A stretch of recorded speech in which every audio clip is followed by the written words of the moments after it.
This program contains graphic content that may disturb some viewers.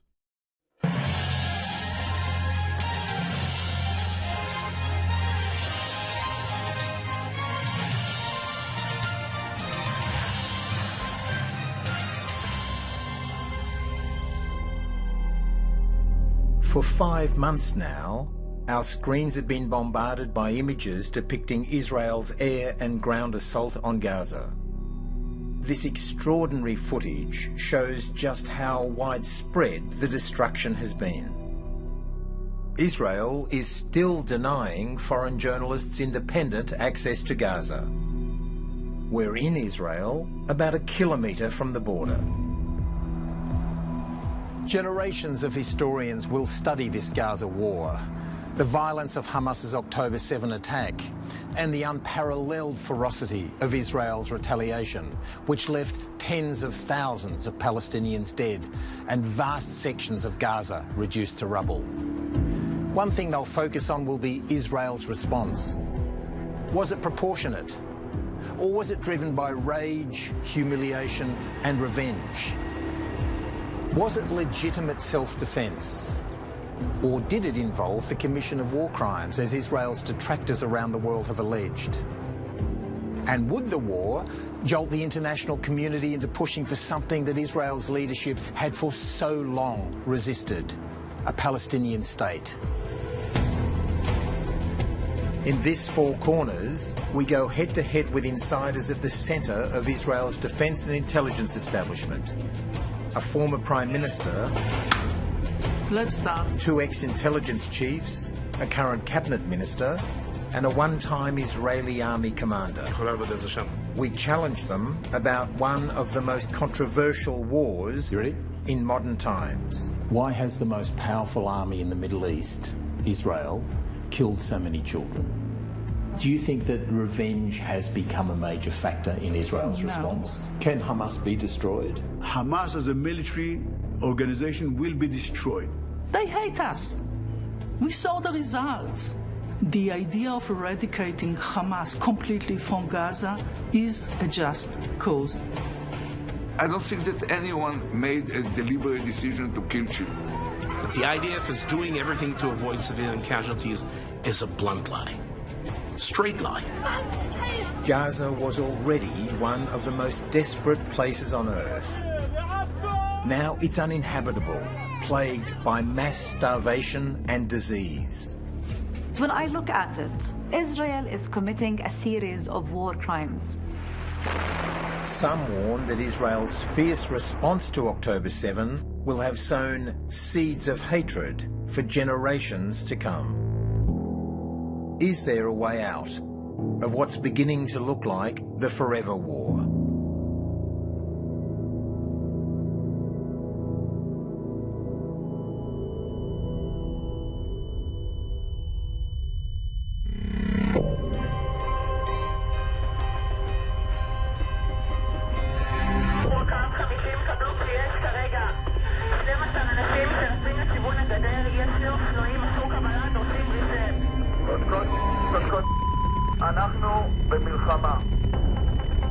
October 7 was the deadliest day in Israel's history.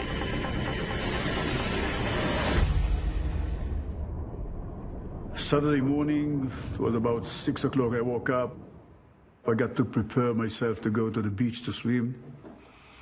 About 20 minutes later, I heard noises of Iron Dome rockets far away. As someone who lives in Ashkelon, I'm familiar with the noises of rockets, of Iron Dome.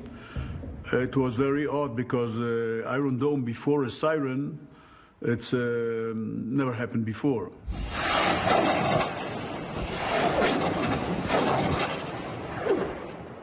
I got a telephone call from my son. He asked me, what is the code in order to open the safe here in my home?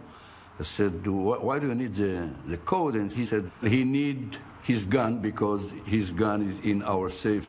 He then said, there is a war. And I said, what?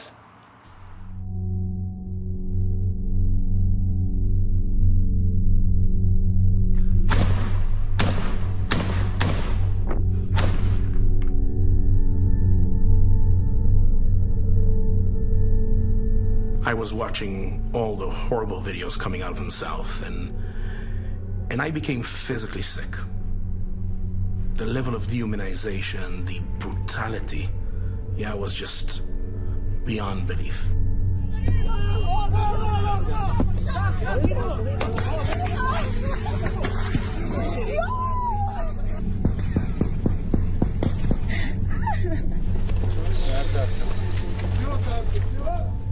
What went wrong? Everything. Literally everything. It became clear that that's the worst failure of our intelligence and operational forces since the establishment of the State of Israel.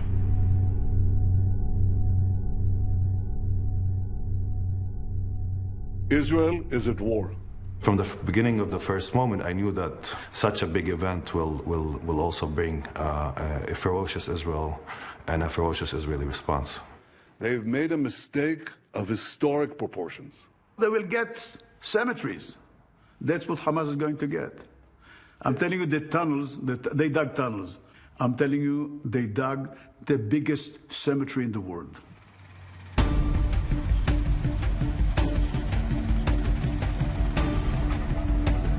The beginning, I was also full of rage. I also had the feeling that, these are animals. We need to go there and bomb the hell out of them. But then you stop for a second and you think, and you say to yourself, what did we think is going to happen after 16 years of siege? I was surprised and not surprised because I kept warning that people cannot stand the accumulated cruelty, accumulated over so many decades, and somehow there will be an explosion. Somehow there will be an outburst. I couldn't imagine what it would be, but there it came.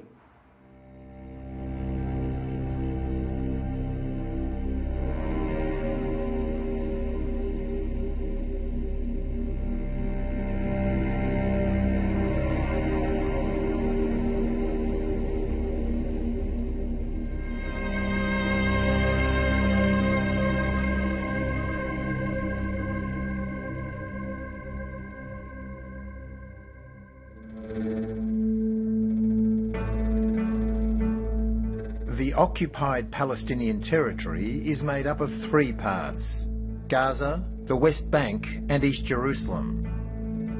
Gaza, under Israeli blockade since the militant group Hamas seized power in 2007, and the West Bank, run by the moderate Palestinian Authority, although more than 700,000 Israeli settlers also now live there, protected by Israeli soldiers. The architecture of occupation is brutalist.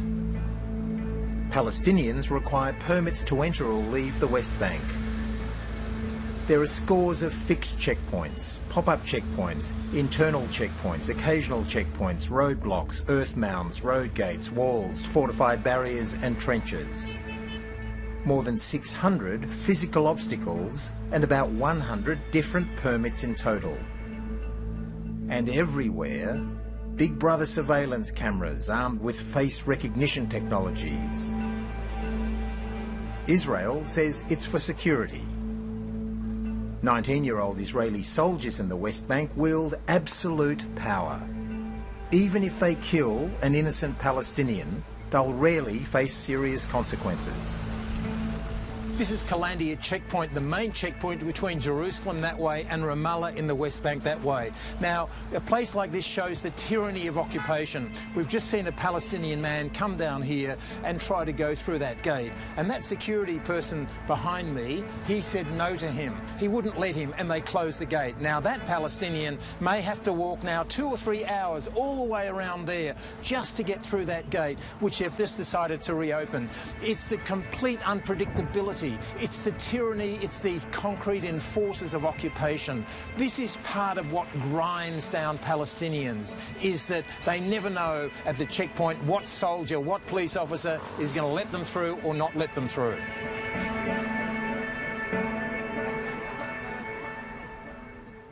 You've spent a lot of time studying this, obviously, as head of Shin Bet. Could you describe what is the reality for Palestinians here? A life of people who dream about freedom and don't see it. Whether we like it or not, we control the life of millions.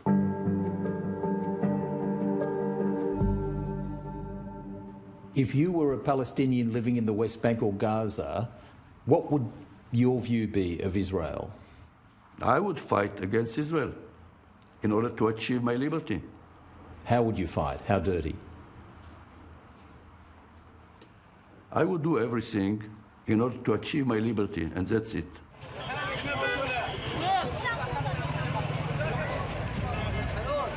Life for us is struggling not to drown. It's basically continuing on survival mode all the time.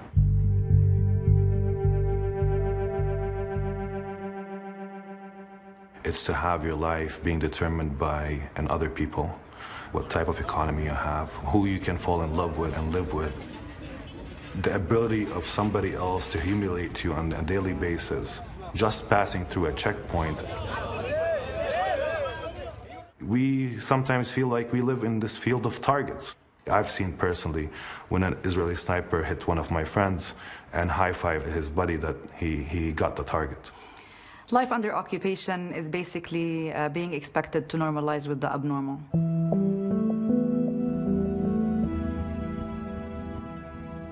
What's it like having a gun pointed at you?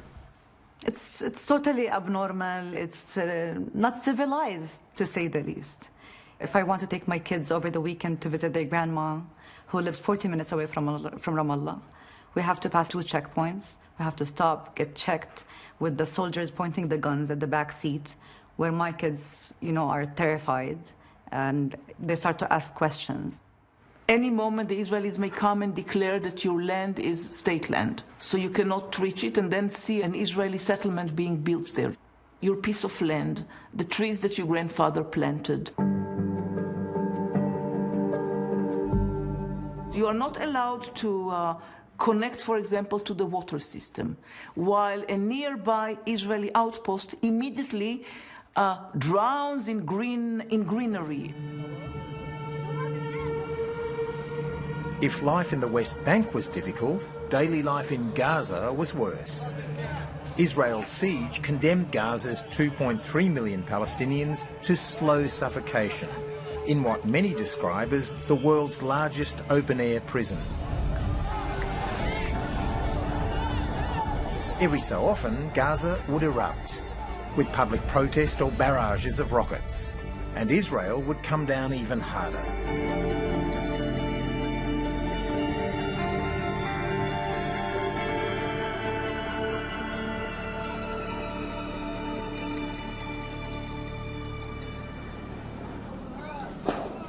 Can you imagine that 2.3 million civilians in Gaza were deprived from enjoying the basic right of having clean water, electricity? 4 hours of electricity a day, internet services, best case scenario 2G services, just because Israel wants that? What was the choice of Palestinians before October 7th? No legal respite, no diplomatic resolution, no horizon for a 2-state solution or 1-state solution, no efficacy for nonviolence action. Is there a certain rationale to Israel's security argument? I don't think it's rational. If we provide those people with normal, basic human rights, why would they resort to anything else? As long as Israel continues to occupy the Palestinians and deprive them and suffocate them, they should not expect but for more violence. Look, I once was asked some 30 years ago what I have been doing if I were a Palestinian.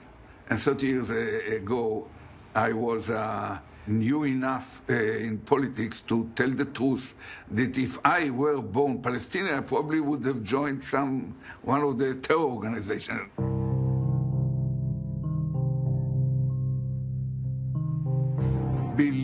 I fully understand. There are things that are painful for the other side, and if you look at them isolated from the rest of the picture, they sound terrible. Israel is living genuinely in a very tough neighborhood. I once compared it to a villa in the jungle. Inside your villa, you can enjoy classical music or your jacuzzi.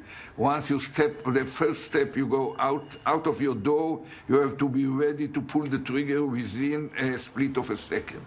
Otherwise, you would not survive. The real challenge, when we look at it from a wider perspective, is you cannot avoid human pain and damage along such conflict, but you can think honestly about how to solve it, rather to dig deeper into the hole.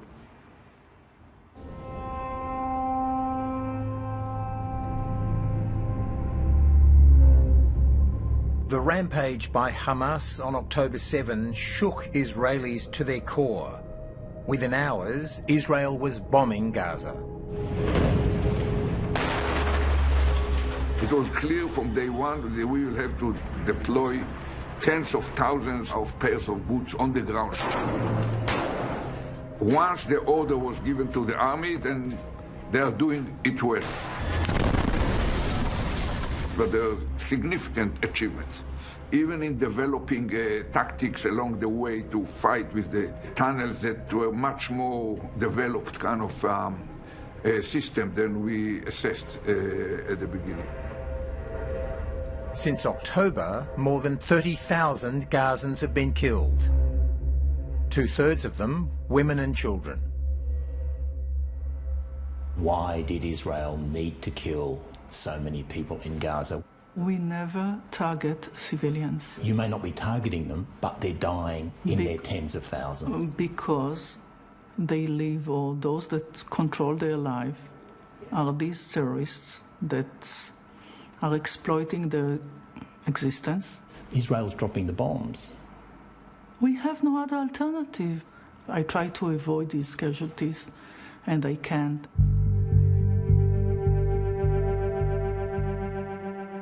I was in the Israeli security cabinet, and I know how the Israeli army is working.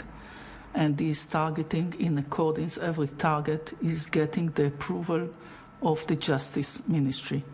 And if the army can approve that this is a legitimate target, it is.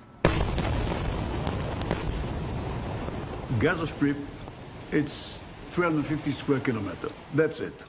All in all, about 40,000 terrorists, paid as terrorists, trained as terrorists.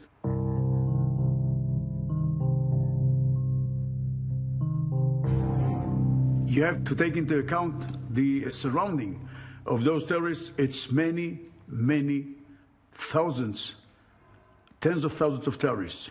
Mr. Ayalon, one thing I don't understand is why does the most powerful military in the Middle East, Israel, backed by the most powerful military the world's ever seen, the United States, need to kill so many children? We don't need to. But you are. There was no war like this ever fought. When we fight Hamas, it is the most populated battlefield ever fought in the history of wars. And in order to achieve our military goals, we have to hit military targets. But in a populated area in which we are fighting in Gaza, it is almost impossible to hit a military target without killing or hitting civilians. Hamas deliberately are using civilian targets, schools, hospitals, UN institutions, in order to place military targets in civilians' institutions. And even according to international law, we have the right to hit the military installation if it is used deliberately. So Hamas is doing everything in order for us to kill or to use their people. as a human shield.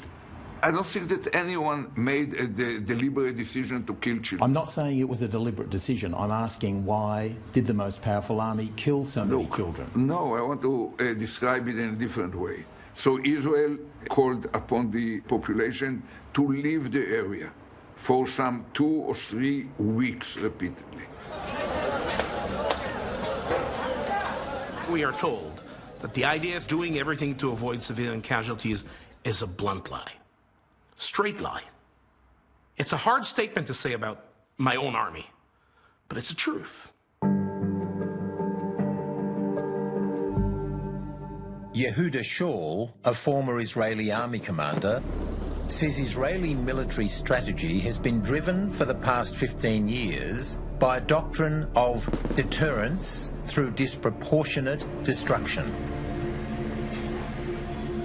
Theoretically, it's possible to bomb thousands of legitimate targets. What matters is the devil's in the details. We don't have enough evidence coming from soldiers coming out of Gaza in this war yet. But we know from past operations, from before October 7, in terms of how the IDF fights in Gaza. We are told that every target we strike is a legitimate target under international humanitarian law.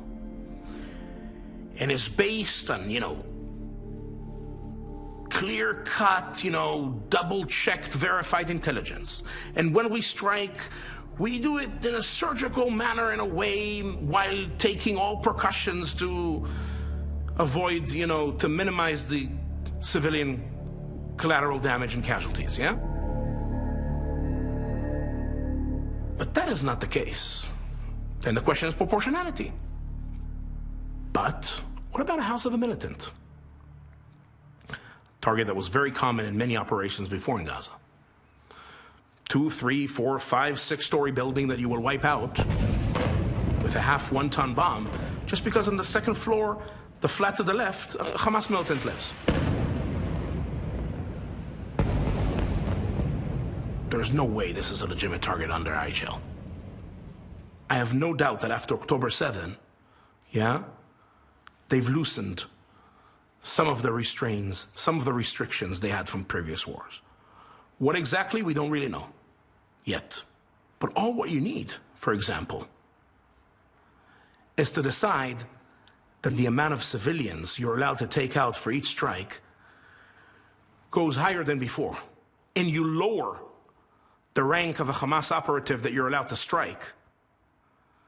So if before, let's say, for a company officer in Hamas, you were allowed to take out 5 civilians, hypothetically speaking, and now in this war, for every rank and file guy in Hamas, you're allowed to take out, i.e. to kill, 15 civilians, a move like this can explain a lot of what we see. Was there a viable alternative to all this, to the scale of the killing? Israel's famous for its targeted assassinations. I mean, you yourself dressed as a woman famously and went into Beirut and met up with Mossad and went and killed a Palestinian leader. Israel's done that over the years. Why couldn't they have tried to strategically target Hamas leaders rather than kill those thousands of children? I never deluded myself to believe that by killing any individual you solve the problem. You give them a blow and they will recover in a way. It just delayed the real decision. Real decisions at the end are not about how to kill mosquitoes more effectively. It's about how to drain the swamp. You've worked for Mossad. Probably no other country on earth can target its enemies successfully. Yes. No other. Mossad has been into Dubai, as you know, and they have killed and targeted Hamas leaders. They can do it in Beirut, they can do it in Dubai. Wouldn't an alternative to thousands and thousands of women and children being killed for Israel? They are hiding amongst these civilians but now. You asked, is there an alternative? Wouldn't an alternative be to get the Hamas leadership who were behind this whole plan, like Yahya Sinwar, and to have done to him what Mossad in Israel has done to other Hamas leaders over the years and not killed thousands of civilians? It's not just about one leader. It's about this organization that his vision, ideology is to kill Israel, is to kill Jews. This is where we are standing. And unfortunately, they turned it into a regime.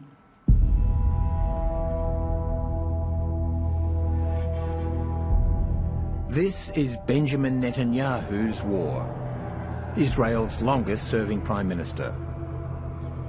Throughout his career, Netanyahu has tried to kill the idea of a Palestinian state.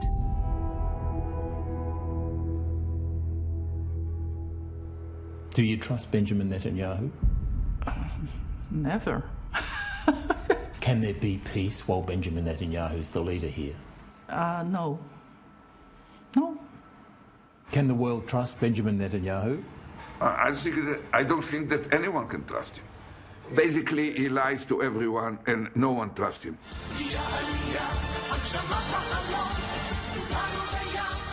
Just over a year ago, he managed to cobble together the most right-wing coalition Israel's ever seen.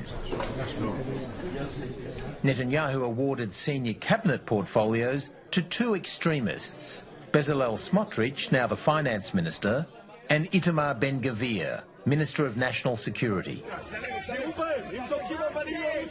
Both ministers live in illegal settlements. Ben-Gvir has criminal convictions for racist incitement and supporting a Zionist terrorist group. He's been condemned by the US and the EU for using racist rhetoric. Smotrich denies the very existence of the Palestinian people.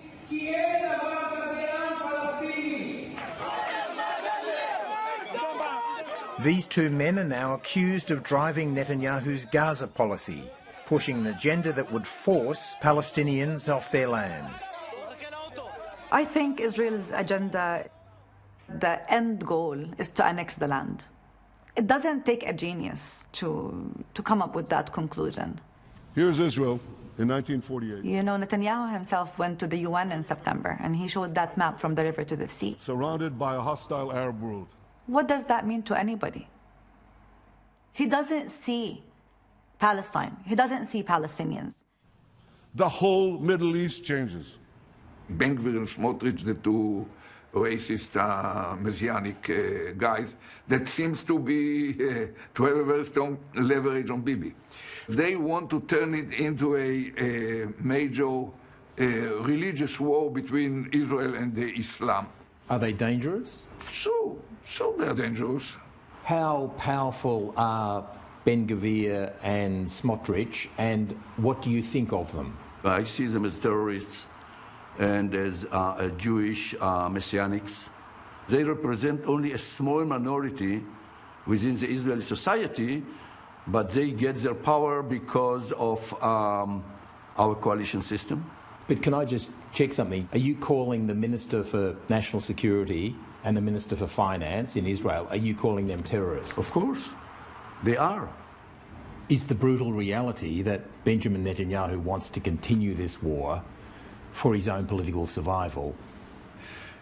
Look, I cannot penetrate his soul and tell you for sure, but it's clear that he acts as if the main objective of this whole event is his survival. He understands that if fighting will have a pause for 6 weeks or 2 times 6 weeks, the Israeli public will demand accountability, in spite of the fact that there is no word in Hebrew for accountability. It was not needed in our culture. But the public will demand it, and he might lose his role as a prime minister. The Prime Minister's office did not respond when we put these allegations to him. Mr. Ben-Gvir and Mr. Smotrich also failed to respond. It now appears that Netanyahu wanted to sow seeds of division between the hardliners who ruled Gaza and the more conciliatory Palestinian Authority running the West Bank. We did something very, very simple. We did everything in order to make sure that Hamas will go on controlling Gaza, And Palestinian Authority will control the West Bank, so they will fight each other. Netanyahu allowed Qatar to give massive amounts of cash to Hamas in Gaza. So what we did, with the permission of our Prime Minister, is to let Qatar to transfer a huge amount of money in cash, probably more than $1.4 billion, and to make sure that they will be able to send, people to work in Israel and to achieve or to get intelligence if they need. By doing it, we increase the power of Hamas. That served Netanyahu, who wanted to avoid any discussion of two-state solution. So are you saying Benjamin Netanyahu deliberately boosted Hamas to try to prevent a Palestinian state? Yeah, sure. He deliberately and systematically even told, is on record, whoever wants to avoid the threat of a two-state solution has to support my policy of paying protection money to the Hamas. Netanyahu maintains the Qatar money was to avoid a humanitarian catastrophe. Having helped to build up Hamas, Netanyahu has now vowed to destroy it.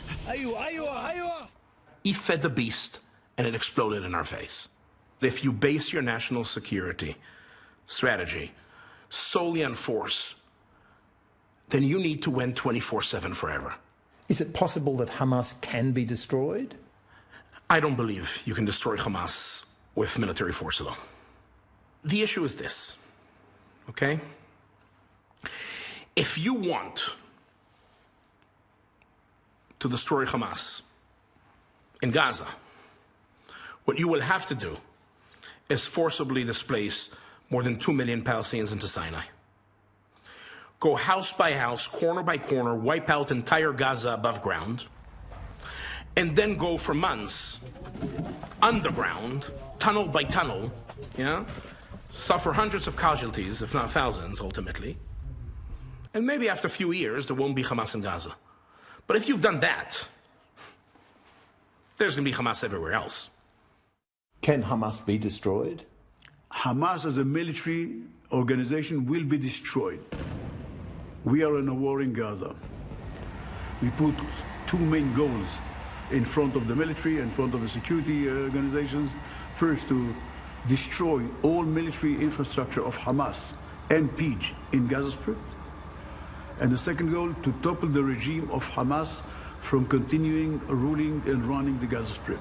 These were the two main goals, and the main target was to release all hostages that that time we knew that were taken into the Gaza Strip. So they can hide in tunnels, we shall find them there. They can hide in houses, we shall find them there. It's not going to be stopped up until we are going to destroy the military infrastructure of both in Gaza Strip. How long do you think Israel's war against Hamas will last? How long it will take? It may take a year or two. We stand with Israel. We stand with Israel. And we will make sure Israel has what it needs to take care of its citizens, defend itself, and respond to this attack. What would happen if President Biden said thousands and thousands of civilians have been killed in Gaza, the bombing's indiscriminate, as of tomorrow I'm cutting off the supply of bombs? The war would end. That would be the end of this war. Israel cannot wage it without these bombs.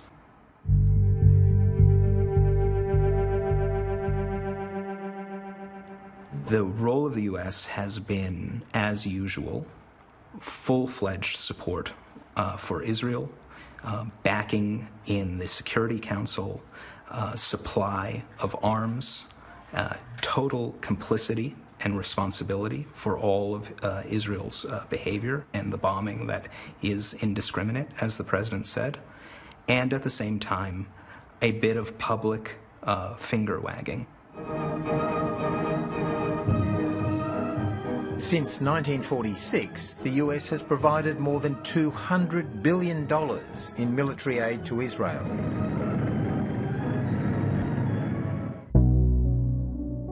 In the 1967 Six-Day War, Israel's then newly appointed defence minister, Moshe Dayan, took personal command of Israeli forces as they captured East Jerusalem.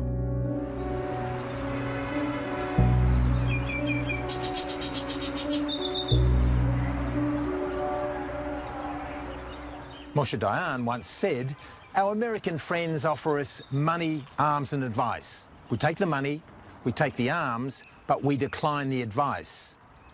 Those words have echoed down through the decades. Now, an emboldened Israel has flattened vast sections of Gaza with American bombs, declining the softly spoken advice of President Biden.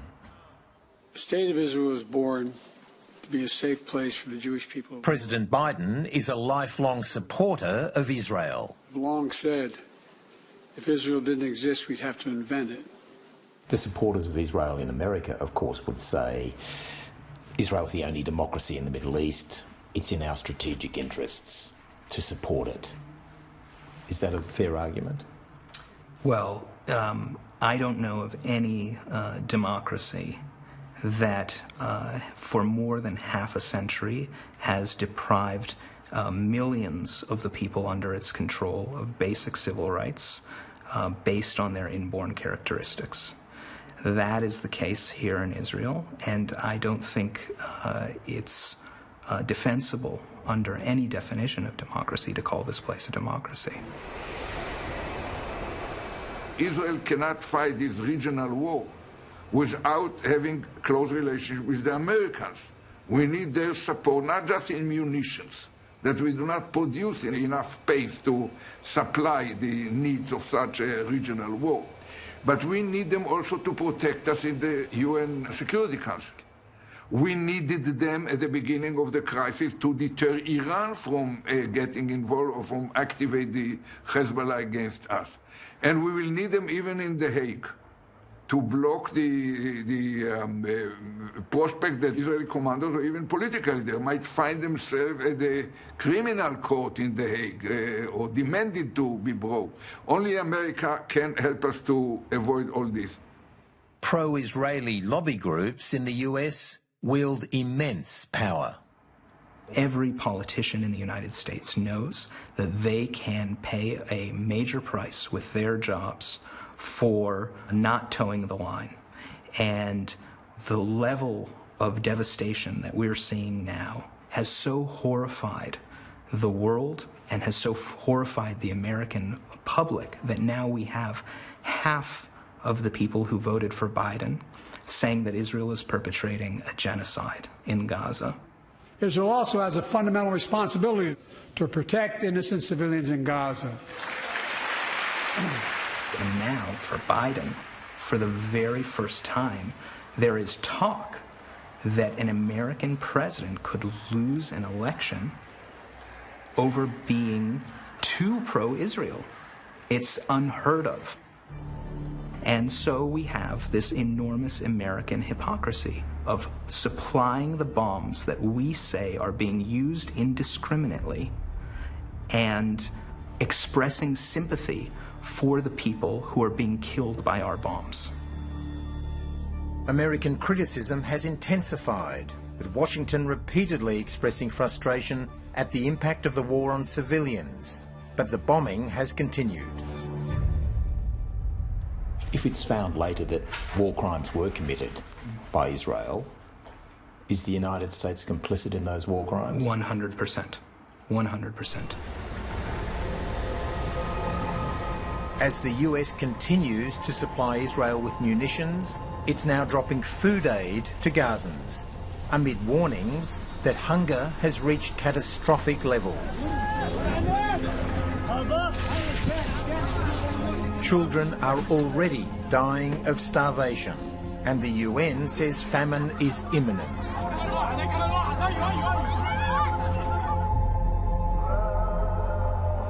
There is this country and there are two peoples who live in it. And this country belongs to the two peoples. But any plan to expel or to get rid of one of the two peoples will result in even more disasters. I feel that now, when this genocidal war is still going on, in Gaza and against Gaza, my first thing that I say is there must be a ceasefire. On what do you base the word genocide? I'd say genocidal. Genocidal. Why do you use the word genocidal? Because the enormity of the killing, the enormity of the wounded, the enormity of the destruction, the enormity of the fear that each person, including so many of my friends, pass every moment of their life now for almost 5 months, the enormity of it is genocidal. Genocide starts with something very, very clear. The intention to kill a race or a people. We do not have this intention. That's it. So it is not genocide. It is not a genocide intent. We are facing a major threat and we are fighting against a threat. We are doing many mistakes, but it is far from being genocide or far from being a genocide intent. That's it.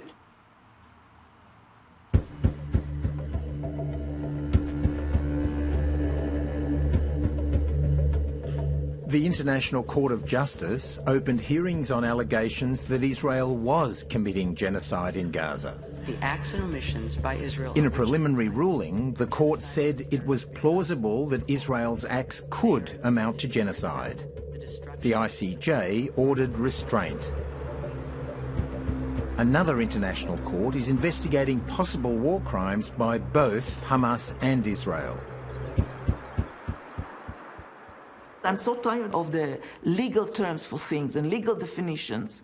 And I know that for years, you know, Palestinians used to say genocide about almost everything, and I opposed it. When you kill so many families in one bomb, and when you destroy so many families, you don't have any chain, no chain, no memories left for the family, and no chain of descendants for this family. You destroy culture, you destroy academics, you destroy schools, you destroy clinics. I mean, the reconstruction will take decades. Some members of Hamas have said clearly that we will try more October 7s, that they're committed to wiping out Israel. What can Israel do to protect itself? I think the answer is very simple. They need to end the Israeli military occupation. They need to grant the Palestinians back their rights. And they need to recognize that the Palestinians have a right to self-determination, to freedom, to sovereignty, to independence, to liberation, to being equally humans. Do you now fear for the future? I am worried. I am worried about the future of Israel. Yes, more than ever. You cannot deter a person or a group of people if they believe that they have nothing to lose.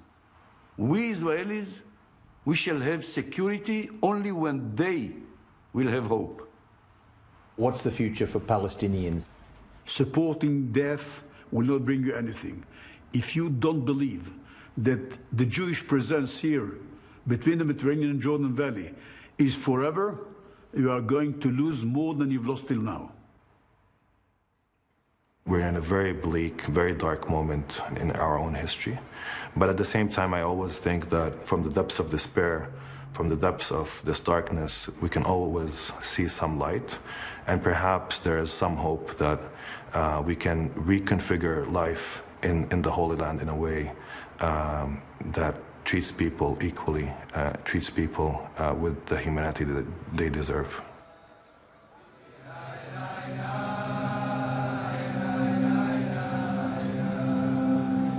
It's often said that this conflict is impossibly complicated. Now, even more so, after the atrocities of October 7 and the horrors of its aftermath. Trust is broken and animosities are greater than ever. But when you really listen to both sides, their aspirations have not changed. The essence is this: Israelis want security, Palestinians want an independent state. If Israel agreed to end its occupation and Palestinians guaranteed Israeli security, then this most intractable of all conflicts could end. Right now, it feels like we're light years away from that. But if something doesn't give, then the horrors of October 7 and the death and devastation in Gaza that followed are unlikely to be the darkest place to which this conflict sinks.